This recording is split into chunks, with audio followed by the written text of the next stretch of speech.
Chaque année, des milliers de jardiniers font exactement la même chose. Ils plantent avec soin, arrosent régulièrement, ajoutent parfois un peu d'engrais, et pourtant, leurs plants restent faibles. Leurs feuilles jaunissent et les récoltes sont décevantes, comme si quelque chose bloquait. Mais voici la vraie question. Et si le problème ne venait pas de ce que vous faites en surface, mais de ce que vous ne faites jamais sous la terre? Car il existe une méthode simple, presque oubliée, utilisée autrefois dans les jardins de campagne en France, une technique qui consiste à enterrer certains éléments très précis au pied des plants et qui peut littéralement transformer leur croissance en quelques jours. Des racines plus puissantes, des feuilles plus vertes, une croissance visible presque à l'œil nu. Et le plus surprenant, c'est que vous avez probablement déjà ces éléments chez vous. Dans cette vidéo, vous allez découvrir plusieurs choses que vous pouvez enterrer dès aujourd'hui pour nourrir vos plants en profondeur. Mais surtout, restez bien jusqu'à la fin, parce que je vais vous révéler une technique bien plus puissante que toutes les autres, celle qui donne des résultats visibles en moins de 7 jours, même sur un sol fatigué. Et croyez-moi, peu de jardiniers l'utilisent encore aujourd'hui. Alors, avant de commencer, dites-moi en commentaire quel est le plant qui vous pose le plus de problèmes en ce moment. Tomates, courgettes, salades? Je lis tout et ça me permet d'adapter les prochaines vidéos à vos besoins. Maintenant, regardons ensemble pourquoi vos plants semblent parfois bloqués, même quand vous pensez bien faire. On a souvent l'impression de bien faire. On arrose quand il fait chaud, on ajoute un peu de terreau, parfois même de l'engrais, et malgré ça, les plants stagnent. Ils survivent, mais ils ne donnent jamais vraiment le meilleur d'eux-mêmes. Et la raison est presque toujours la même. Ce qui manque à votre potager, ce n'est pas de l'eau, ce n'est même pas forcément de l'engrais, c'est de la vie dans le sol. Un sol vivant, ce n'est pas juste de la terre, c'est un écosystème entier, des micro-organismes, des vers de terre, des champignons invisibles qui travaillent en permanence pour transformer la matière organique en nutriments directement assimilables par vos plants. Mais dans beaucoup de jardins aujourd'hui, surtout après des années de bêchage, de produits chimiques ou simplement d'appauvrissement naturel, ce système est affaibli. Résultat, même si vous ajoutez des nutriments en surface, ils ne descendent pas correctement. Ils ne sont pas transformés efficacement et vos plants restent en mode survie. C'est exactement comme nourrir quelqu'un sans qu'il puisse digérer.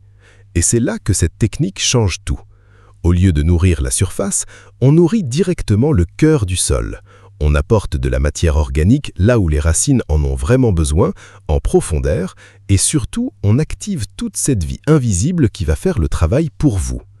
Je me souviens encore du jardin de mon grand-père, dans le sud-ouest, une terre lourde, argileuse, qui craquelait en été.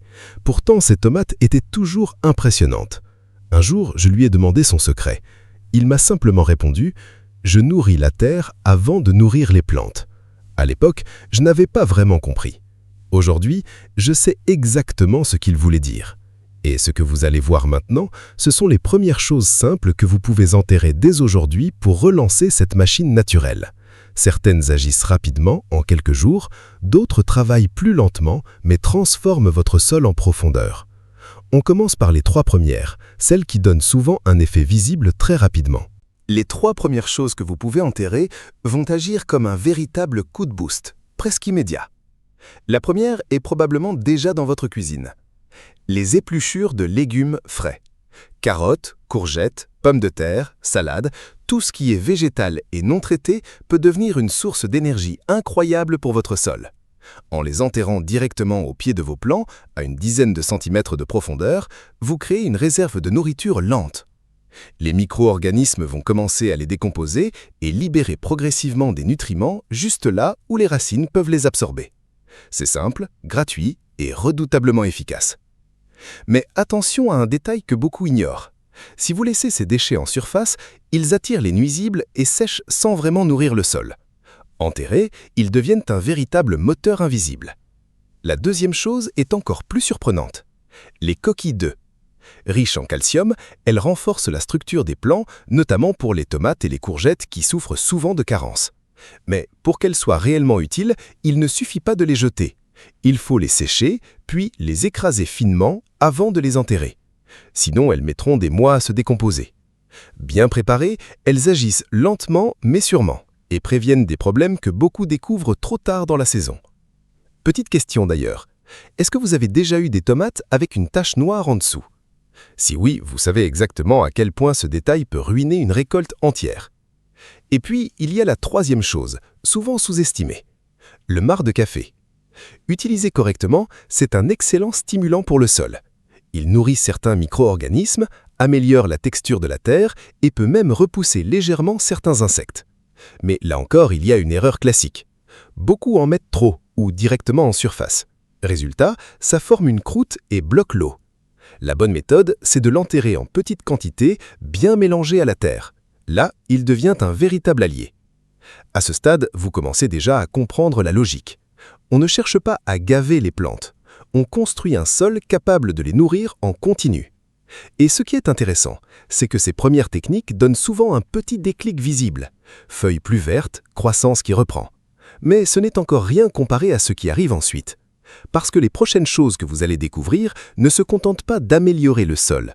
Elles transforment littéralement votre sol sur le long terme. Et c'est là que la différence entre un jardin qui survit et un jardin qui produit vraiment devient évidente. On va maintenant passer à un autre niveau. Ici, on ne cherche plus seulement un effet rapide, mais une transformation profonde du sol, celle qui change vraiment vos récoltes sur toute la saison. La première chose à enterrer dans cette catégorie, ce sont les orties. Oui, ces plantes que beaucoup arrachent sans réfléchir. Et pourtant, c'est l'un des engrais naturels les plus puissants que vous puissiez utiliser. Riches en azote, en minéraux et en oligo-éléments, les orties stimulent la croissance de manière impressionnante. Enterrées directement au pied des plants, en petite quantité, elles se décomposent rapidement et libèrent leurs nutriments au bon endroit. C'est une technique très ancienne, utilisée dans de nombreux jardins en France, notamment dans les régions rurales. Je me souviens d'un voisin en Bretagne qui jurait que ses plus belles tomates venaient uniquement de ça. Et honnêtement, vu ses récoltes, difficile de le contredire. Ensuite, il y a quelque chose de plus discret, mais aussi puissant. Les restes de tonte de pelouse légèrement séchés. Utilisés correctement, ils apportent de l'azote et améliorent la structure du sol. Enterrés en fines couches, ils nourrissent les micro-organismes et favorisent une activité biologique intense. Mais attention encore une fois, si vous les enterrez en grosse quantité ou encore humides, ils peuvent fermenter de manière excessive et étouffer les racines. La clé, c'est la modération et l'équilibre. Une fine couche, bien mélangée à la terre, et vous créez un environnement idéal. À ce stade, vous commencez peut-être à voir une logique se dessiner. Chaque élément que vous enterrez n'agit pas seul. Il participe à un système. Un sol vivant, équilibré, capable de nourrir vos plants sans dépendre d'apports constants. Et puis, il y a une dernière chose dans cette catégorie, souvent sous-estimée, mais redoutable sur le long terme. Les petits morceaux de carton brun non imprimés. Oui, du simple carton. Découpé en morceaux et enterré légèrement, il agit comme une source de carbone, équilibre les apports riches en azote, comme les épluchures ou les tontes, et favorise le développement de certains champignons bénéfiques. C'est exactement ce type d'équilibre qui fait toute la différence dans un sol. Azote plus carbone égale vie. Sans cet équilibre, soit le sol s'épuise, soit il s'emballe. Et c'est souvent là que les jardiniers font des erreurs sans même s'en rendre compte. Prenez un instant pour y penser. Est-ce que vous avez tendance à toujours ajouter les mêmes choses à votre sol? Ou est-ce que vous variez les apports? Ce simple détail peut changer complètement vos résultats. Et maintenant que vous avez ces bases solides, on va passer à ce que vous attendiez depuis le début. La technique la plus puissante. Celle qui ne se contente pas d'améliorer le sol, mais qui déclenche un véritable effet visible en quelques jours. Celle qui donne souvent cette impression de miracle. Et pourtant, elle est incroyablement simple. Ce que vous allez découvrir maintenant, c'est probablement la technique la plus impressionnante de toutes celles que je vous ai montrées. Et pourtant, elle repose sur quelque chose de très simple. Une fermentation. Mais pas n'importe laquelle. Il s'agit d'enterrer au pied de vos plants une petite quantité de matière organique déjà fermentée, ce qu'on appelle parfois un pré-compost actif, ou même, dans certaines méthodes modernes, un bokashi maison. Pourquoi est-ce si puissant? Parce que, contrairement aux épluchures ou aux orties fraîches, ici, le travail est déjà fait en partie. La matière est déjà en train de se décomposer. Les micro-organismes sont déjà actifs.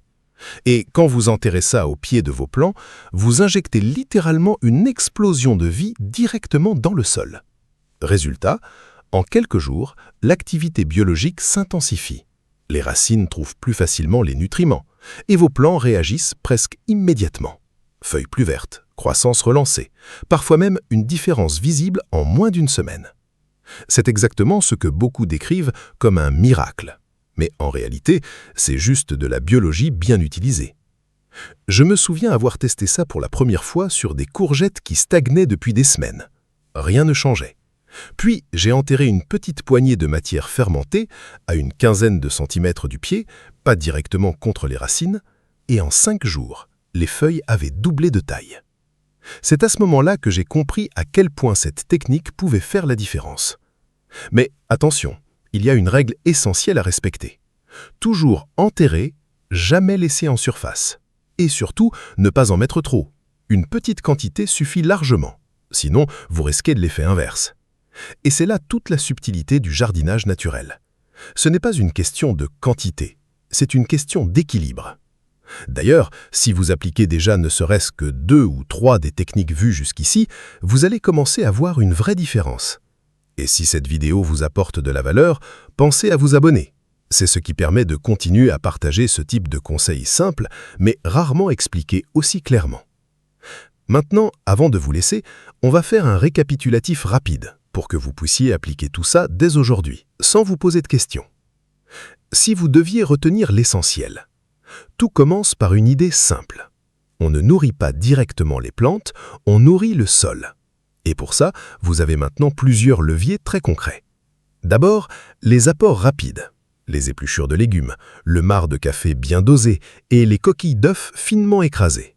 Facile à trouver, simple à utiliser et déjà capable de relancer un plant qui stagne.